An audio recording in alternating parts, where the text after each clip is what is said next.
Today on our show, we've asked back on our show one of the finest automotive repair shops in Nevada. And I would say on any type of repair shop basis, one of the absolute finest businesses. And that has to do with the business owner, the integrity, the quality of products, the quality of services, and how they handle themselves on a day-to-day basis with the customer's best interest in mind and fair pricing. It is an honor and a privilege to welcome back on our show Tom O'Donnell, owner of Preferred Auto Care, which specializes, Tom, if you'll share that with us, and welcome to the show again today. Oh, thanks, Mitch. You specialize in several makes. I'll let you start by sharing the different makes that you work on at your shop. Yeah, we're specialists in Honda and Acura, Toyota, Lexus, and Subarus. What I found really interesting recently, we had a conversation, and I just mentioned knowledge is power, and we just had that conversation with our last guest. There's some things that even with decades in the industry that you have even brought to light to me that I was not aware of, and I want to start with maybe a conversation around oils, because I think this is fascinating. People go out, and I've done this myself, and you look in your owner's manual and it says that you need to put 1030 weight oil in your car. That's not the only consideration. Just all 1030 weight oils are not all necessarily created the same. There's other ratings on them, and you were sharing a couple of those with me as well. One was the ILSAC? The ILSAC. There's SAE. And then there was another one, which is the API. And I'll define them for our listeners. The SAE is the Society of Automotive Engineers, and that's the rating for weight of the oil. Am I correct? I believe that. Yeah, that's correct. So SAE 530 would be the Society of Automotive Engineers weight rating for that oil.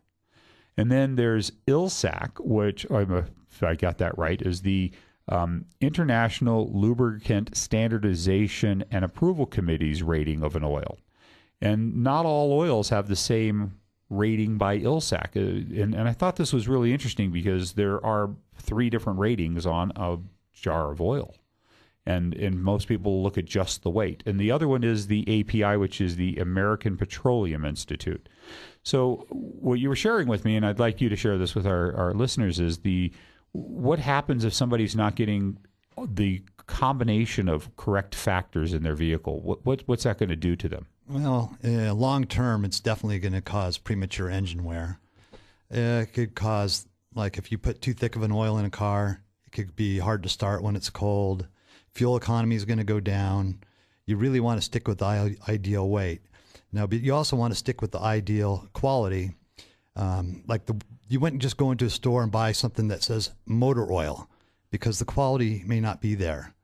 Rule of thumb is if you stick with the name brand oil, it'll be of what the standards are for your car.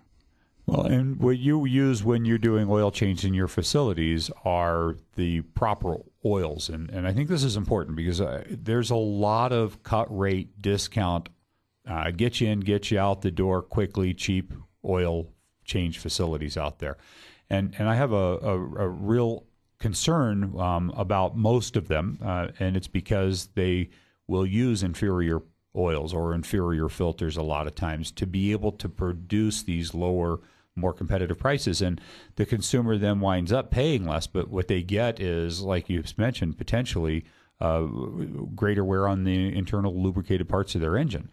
You also mentioned to me that there's different standards even in transmission fluids, and you were sharing why you will only use the recommended lubricants for those as well. Oh, almost all the manufacturers nowadays, at least the vehicles we work on, they have their own particular transmission fluid they want you to use. Honda, basically, they still only have one fluid, but they have improved it. Toyota's got 2 fluids. They got T4 and World Standard, and then their Subaru S fluid.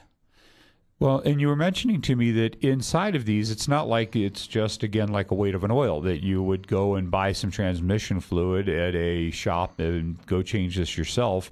And if you get the wrong fluid, there's other additives that they're putting in specific to their transmissions. And Share a little bit about what that conversation is. Well, yeah, they use lubrication modifiers because they want the transmission to shift how it was designed. If you start changing the fluid's going to have a different lubrication property. It's not going to shift the same. The other thing to keep in mind is if your car is still under warranty and you put the wrong fluid in it, it may just void your warranty. So you can lose warranty, you can increase the wear or decrease the life expectancy, or it, again, cause catastrophic failures, which can be huge expenses just because of using the wrong fluids. And I think that you have 3 different ratings on oils, and then the transmission fluids, like you mentioned, there's lubricant modifiers. One of the things that I wanted to impress on our listeners is we had this conversation about why you won't use the lower quality grades, that you spend more to buy the right materials for your consumer. And you were sharing with me that you strictly use OEM recommended, properly weighted oils and fluids. One of the other conversations we recently had, and it gets into the maintenance side of vehicles, is timing belts. And I think a lot of people put them off or neglect them, and they can also cause catastrophic failures if they're not replaced in a timely fashion. Tell us a little bit about the different timing belt intervals for the different makes that you work on. Well, Hondas are either at 105,000 or 110,000. You'd have to check your book. Most of the Accords, Pilots, Odysseys are 105,000. The Civics and the CRVs are 110. The reason you want to replace those is if that breaks, what can happen is it can severely damage your engine. What will happen is the pistons are going up, the valves are going down, the timing belt breaks, and then the pistons hit the valves, and then you do catastrophic damage. Okay, so and one of the interesting things is around the same interval time, there's a serpentine belt in most of these cars that needs to be replaced.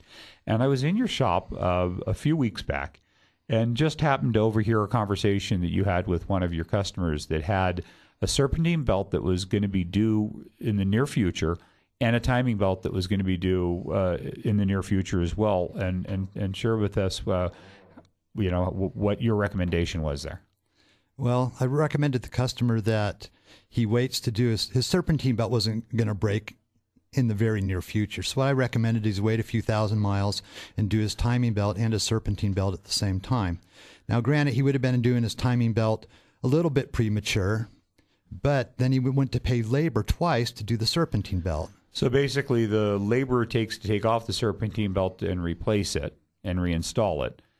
While you're there, the timing belt is there, and you would a lot of shops, Tom, and this is, I think, one of the things about character of integrity, and I don't want to breeze over this because it's so rich of what you stand for as a business that allows you to be not just an invited guest, but a regular guest, invited guest on our show, is that integrity that goes with it. You told this customer that you didn't want to charge him the labor twice. He was going to do it again when he had to do his timing belt. Do them both at the same time, pay the labor only one time. Do you know how many shops would have loved to have had the extra few hours worth of labor, the extra few $100 worth of labor? Oh, about 90%. I'd say you're maybe even be a little bit low. I would venture to say, and I'm not saying that we don't have some terrific businesses because we interview them on our show. Northern Nevada has some really fantastic quality businesses like yours. The problem for the consumer is it's a game of Russian roulette and trial and error when they go out there. If they don't know what fundamental core values a business has and how they operate on a day-to-day basis and what they stand to be in a community, they can really pay too much. You mentioned also to me something I thought was really interesting about that's on some cars that you would also do a water pump at the same time. What model would that be? Actually, it's most of the models. The Hondas and Toyotas primarily. Toyota seems like more. The reason being is if the water pump, if you don't do the water pump when you do the timing belt, and the water pump starts leaking after you're in there, to get to the water pump, you have to do the whole entire timing belt job all over again. So let's say you pay an extra $150 to $225 to do the water pump while you're there. Well, if you don't do it and 6 months later it goes bad, you pay for the whole entire job all over again, which could be $800. So you're what they're getting when they come to you is information on how to do the best services they can and the lowest overall long-term repair cost. And I love that about you. I've witnessed it by standing there and listening and eavesdropping to conversations. One of the other things that I wanted to touch on is we had this conversation, and I think it's really important that our listeners get this too. When you use original equipment manufacturing parts, and take a moment, please, and describe that for some of our listeners that may have not heard your share about that on a previous show. Well, OEM part, you could say, you could word it two different ways. OEM, you could get it directly from the manufacturer, like the dealerships of the product that you're working on, or you can buy it. Basically, it is the same exact part, but it doesn't come in the factory box, and that's original equipment manufactured. And those are made by the company that produces that part for the factory, just without maybe a logo on it. That's correct. What happens is we've seen them before where they come in a box, and they actually have where the name is for the manufacturer, like it's say Honda, Toyota, or Subaru, and it's actually ground off. So it's the same part with the name ground off, and you're purchasing it directly from the manufacturer of the part that produces that part for the factory. And you named a couple of those types of manufacturers that you get parts from before. What were they? Nippon? Aisin, Nippon Denso, Nippon Seiki, Toyo. So you're using original equipment manufacturing parts and the proper filters and lubricants. And we had this conversation earlier, and I found it really astonishing. So if somebody goes out and thinks they're going to save a ton of money by using these inferior products, what would you say that between, like oil, for an example, the percentage of cost difference between, aftermarket oil as opposed to in transmissions where you have special modifiers and you're not even getting a quality product. But if you went in an aftermarket product compared to a OEM, original equipment manufacturing product, what percentage of cost difference would you say exist in those fluid costs? Probably not that much. Probably only 10%. And so when you're talking about an oil change, you're talking maybe a few dollars, maybe $5. Yeah, and for how often you do an oil change, when you go to the restaurant and buy something to eat, you don't buy something just because it's cheaper. You're going to buy something you want to eat. Well, and I think it's really important that our listeners understand that the integrity of the quality of parts that you'll use, and it is a conversation. One of the things that we always run into is in today's economy, everyone wants to save $1. They're all looking at the discount ads and the prices. And the problem is that for a quality shop like you to compete with these cut rate discount wholesalers of services that are using inferior products and inferior trained staff as well, and that's a whole nother conversation about quality technicians in your shop are extraordinary. That as a business owner that's committed to having the highest quality parts and filters and lubricants, you end up having to make less to even be remotely competitive with these prices. You make less on an oil change. Oh, yeah. Sometimes oil changes, as a rule of thumb, I say, we don't make any money doing oil changes. But, overall, these people that are trying to save money, yeah, they save money up front. But I guarantee you, long term, it's cost them much, much, much more. And thank you for saying that, because that was exactly what I want them to understand, is it's not a savings if you have a premature engine wear and you have an engine or a valve job, or if you're timing belt. You had a conversation with me earlier about some of the aftermarket timing belts you've seen put on cars. Like you're doing one at a normal service interval of 90,000 miles, and then somebody that brings you a car, they said that they had a timing belt changed. Well, what happened was it was a Toyota 4Runner, and he replaced his timing belt at his normal interval at 90,000 miles.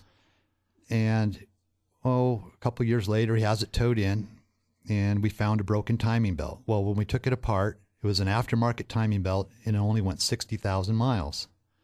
Where's the savings? Thank you. I wanted to give them an example of that, and it's true, and this is why we exist as a show. It's that education, knowledge is power, and choosing a shop that's going to use the quality products with quality installers and a quality business owner such as yourself is absolutely everything.